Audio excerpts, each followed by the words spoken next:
Selamat pagi teman-teman semua. Selamat bertemu kembali hari ini. Hari ini kita akan menyelenggarakan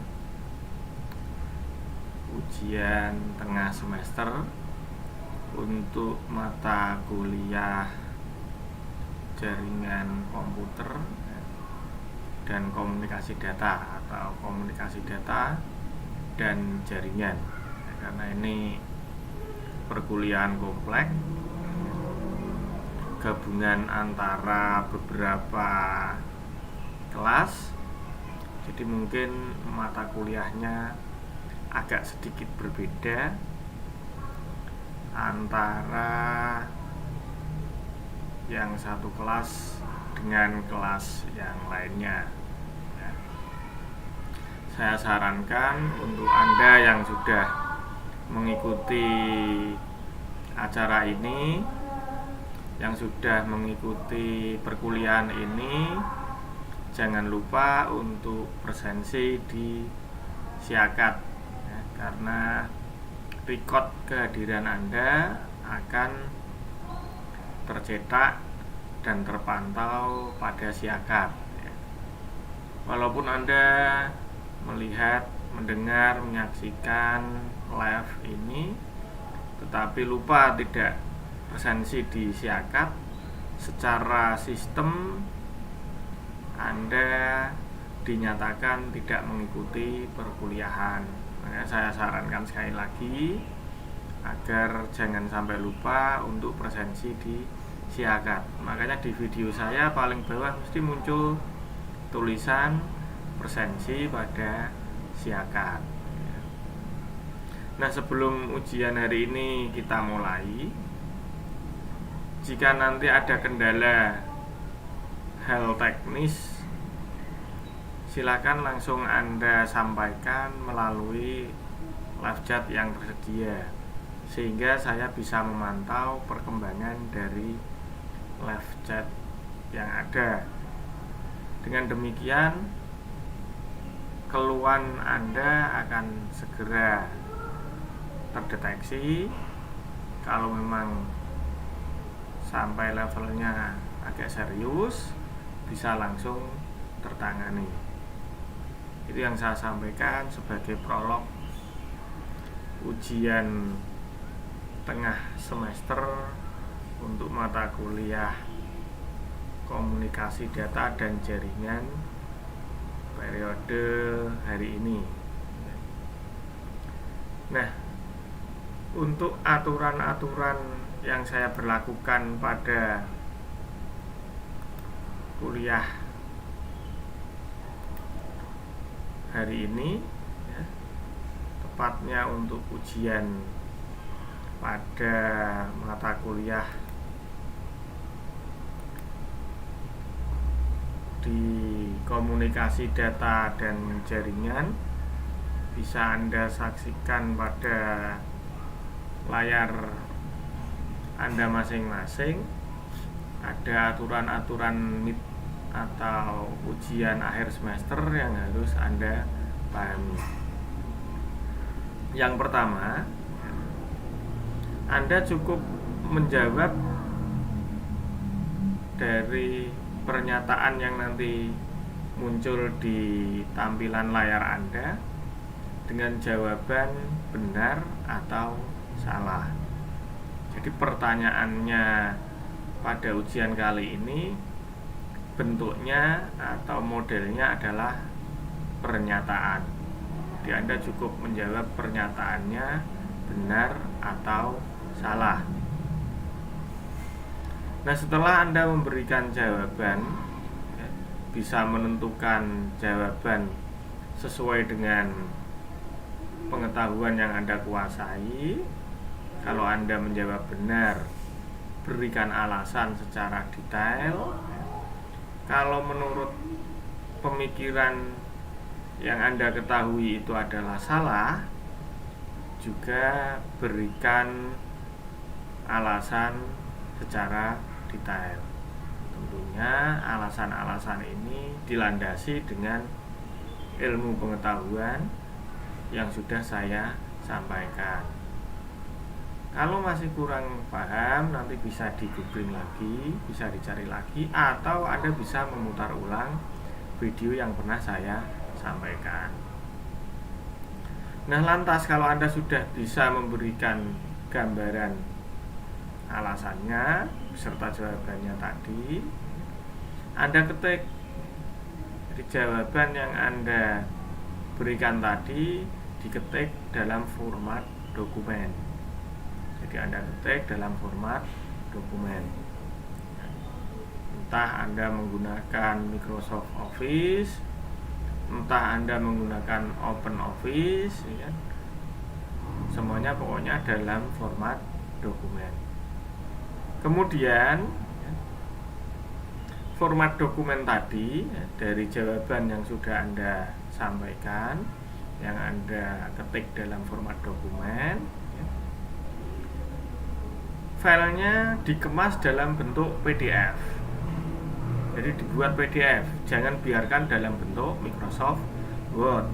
Karena kalau dalam bentuk Microsoft Word itu ada beberapa kendala nanti. Satu, ya kan, untuk mengantisipasi perubahan-perubahan yang terjadi karena akibat adanya virus. Yang pertama. Yang kedua, untuk mengantisipasi perubahan-perubahan yang dilakukan oleh pihak lain, ya, tidak sepengetahuan dan seizin Anda.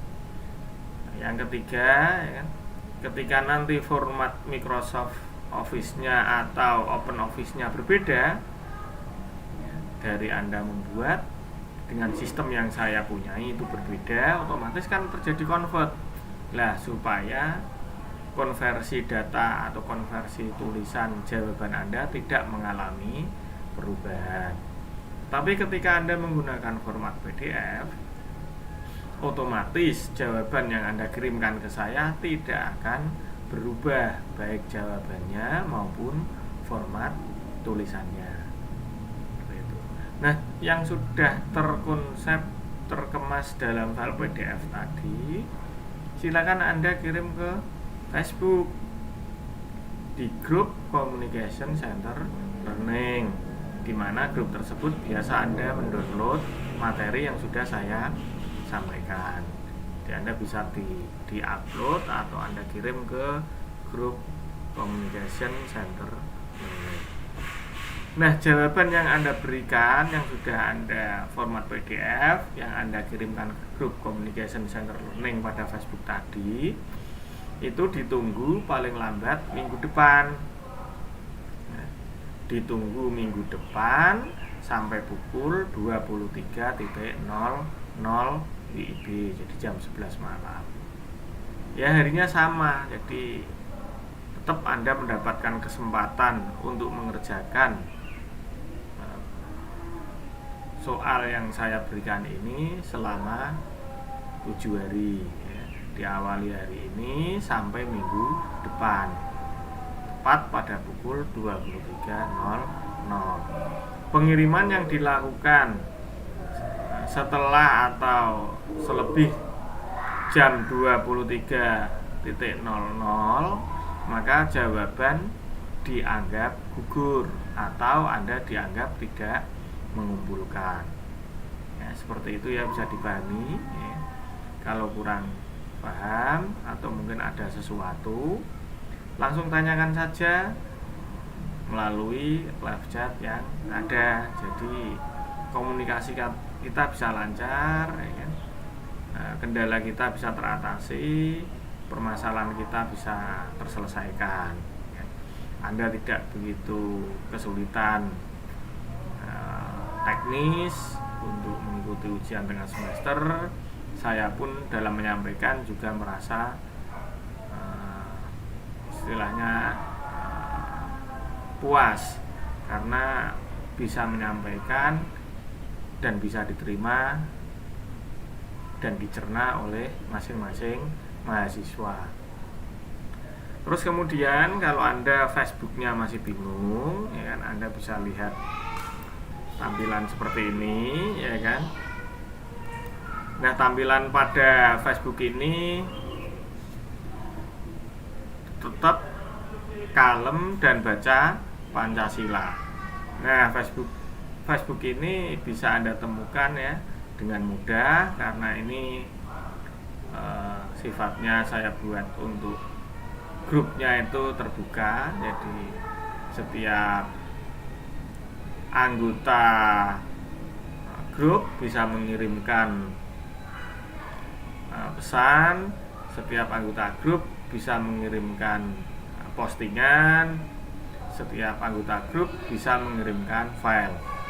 Tetapi grup ini tertutup. Kalau belum menjadi anggota, tidak akan bisa untuk mengirimkan, memposting, atau melihat. Jadi untuk bisa melihat, mengirimkan, dan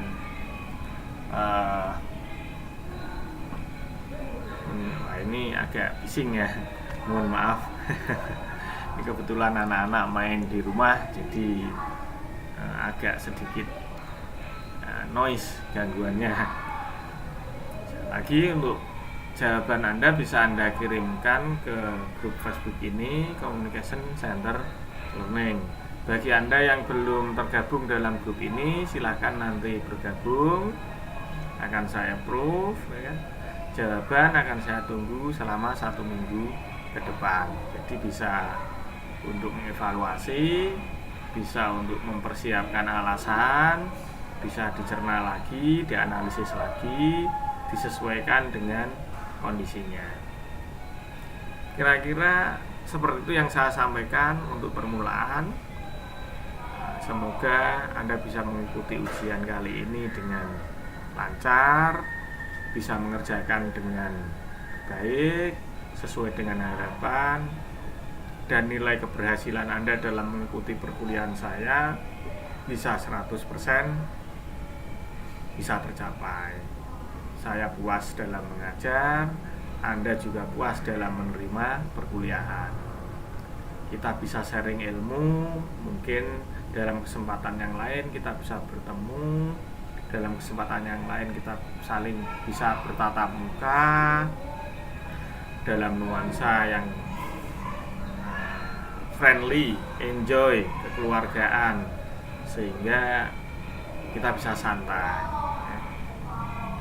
Seperti itu ya harapan saya.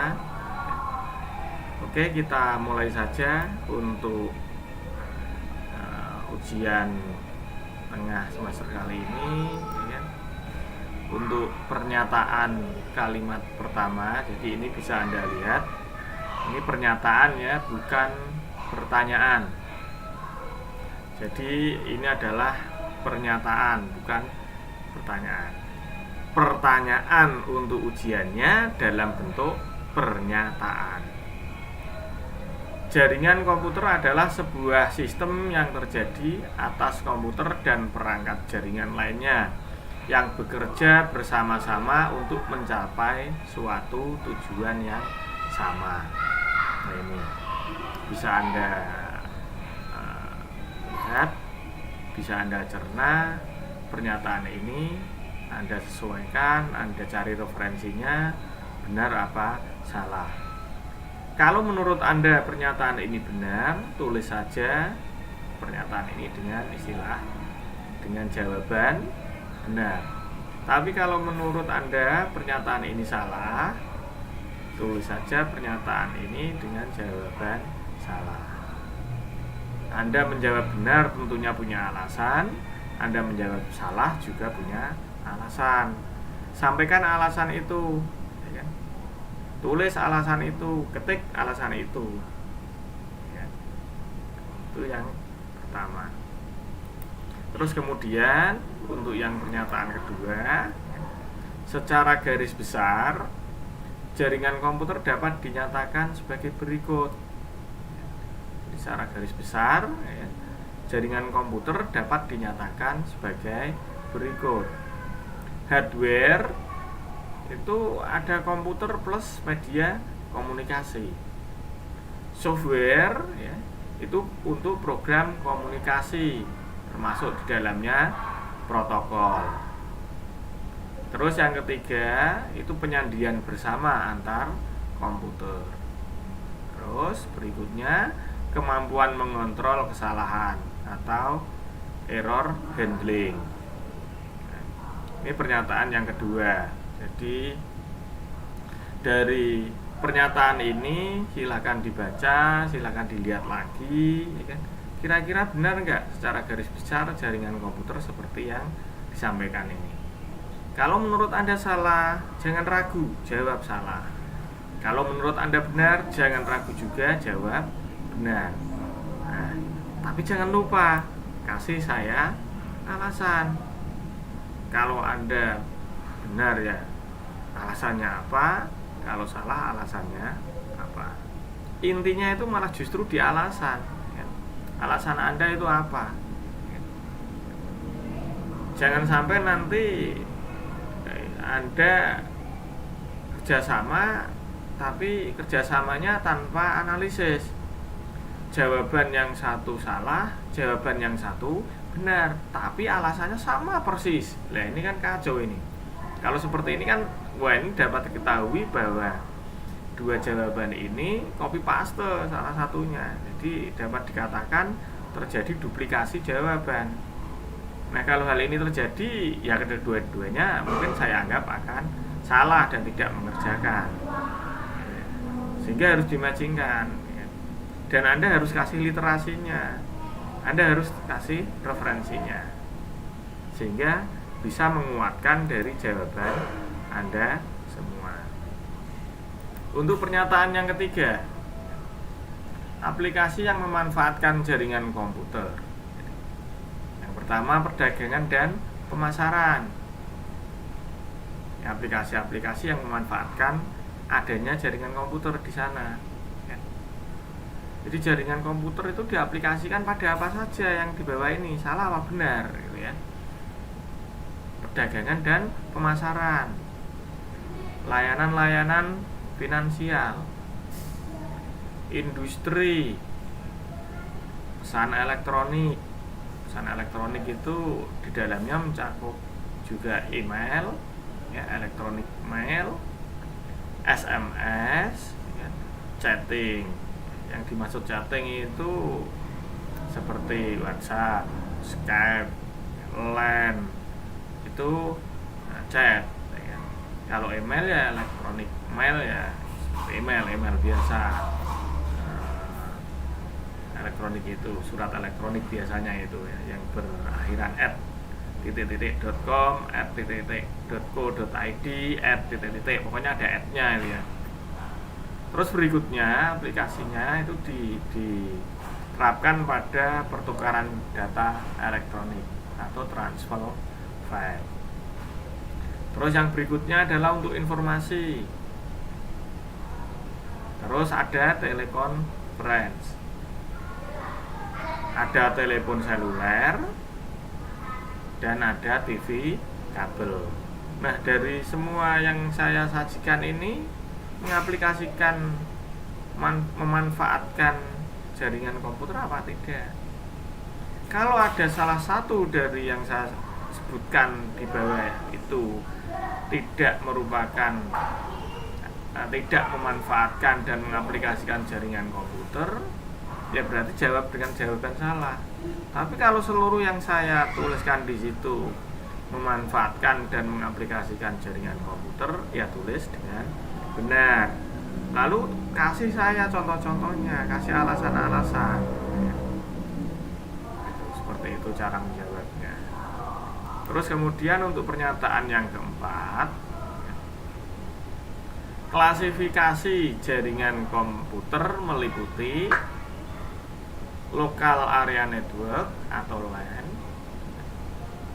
metropolitan area network atau MAN, wide area network atau WAN, domain name server disebut juga dengan DNS.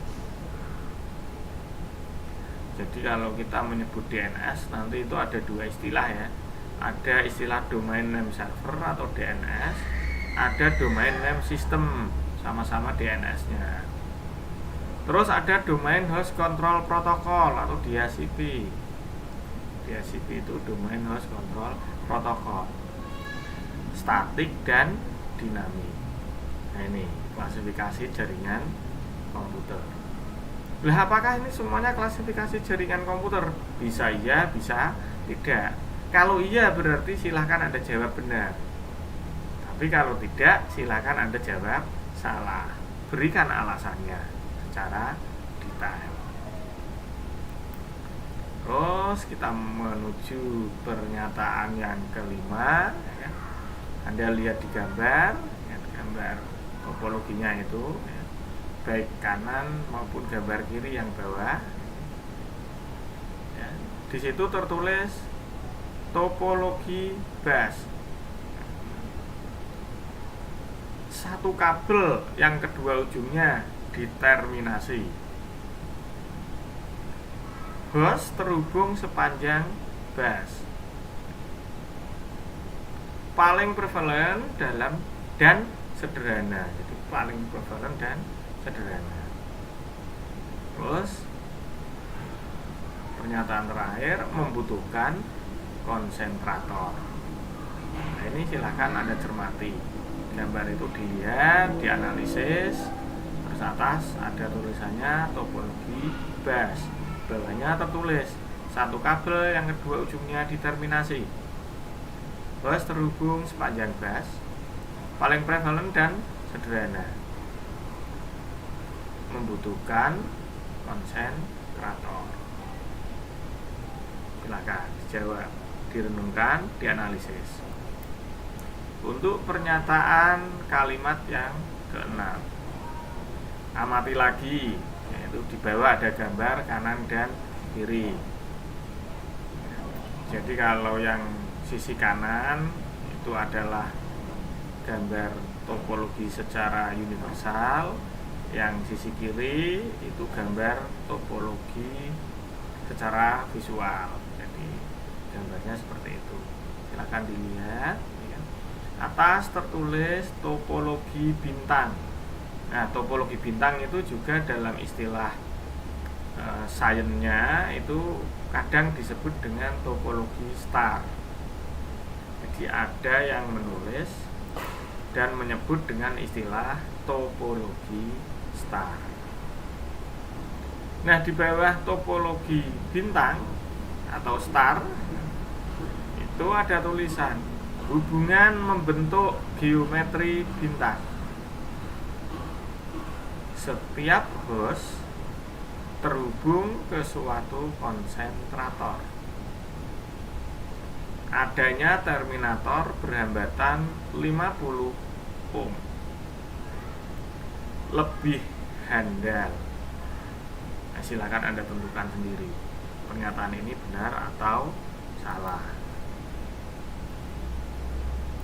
Kita menuju ke pernyataan kalimat yang nomor 7. Kalimat yang nomor 7 ini cukup lumayan unik dan perlu analisis yang mendalam. Di situ tertulis, untuk mengkomunikasikan data harus terpenuhi unsur 1. Ada data,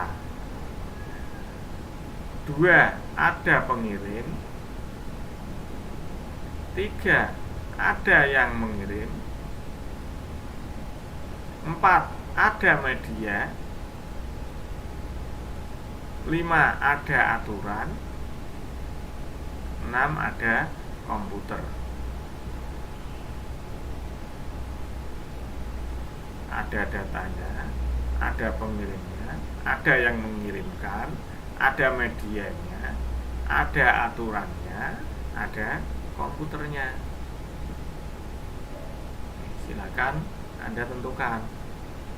Kalau memang salah ya jawab salah, kalau memang benar ya jawab benar. Simpel. Terus kita menuju pernyataan kalimat yang nomor 8. Nah, ini materi masih hangat ini.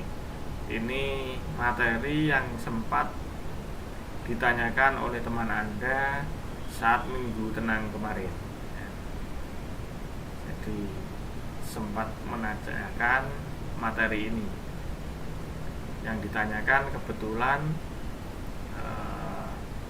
IP versi 4 dengan IP versi 6. Nanti bisa Anda lihat kembali, bisa Anda cari sendiri lagi di rekaman live minggu yang lalu. Ada salah satu teman Anda yang menanyakan tentang materi ini. Nah, pernyataan kalimat yang nomor 8 itu tertulis kelas IP dalam jaringan komputer itu dibagi kelas A, kelas B, kelas C, kelas D, dan kelas E. Silakan ini nanti Anda analisis, Anda cari referensi, Anda baca-baca di buku, Anda searching di Google, di Google Anda searching kira-kira benar atau salah. Karena untuk menjawab ini tidak harus hari ini. Untuk menjawab ini ada kesempatan selama 7 hari ke depan. Terus kita menuju ke pernyataan berikutnya, yaitu pernyataan kalimat nomor 9. Subnetting digunakan untuk mengantisipasi kekurangan nomor IP dalam jaringan, serta untuk membuat komputer lebih mudah digunakan. Saya ulang lagi. Subnetting digunakan untuk mengantisipasi kekurangan nomor IP dalam jaringan, serta untuk membuat komputer lebih mudah digunakan. Dan nanti bisa Anda gali lagi tentang materi-materi subnetting. Terus kita lanjutkan pernyataan berikutnya, yaitu pernyataan nomor 10 atau pernyataan terakhir. Jadi dalam pernyataan ini tertulis cara membuat subnetting yaitu dengan cara membagi dua alamat network atau network address dengan dua bagian. Jadi network addressnya dibagi menjadi dua. Nah, dalam materi sebelum minggu tenang kemarin saya menjelaskan di kelas materi IP untuk pengalamatan itu berdasarkan kelasnya ya. Kalau kelas A, kelas B, kelas C itu pembagiannya beda-beda.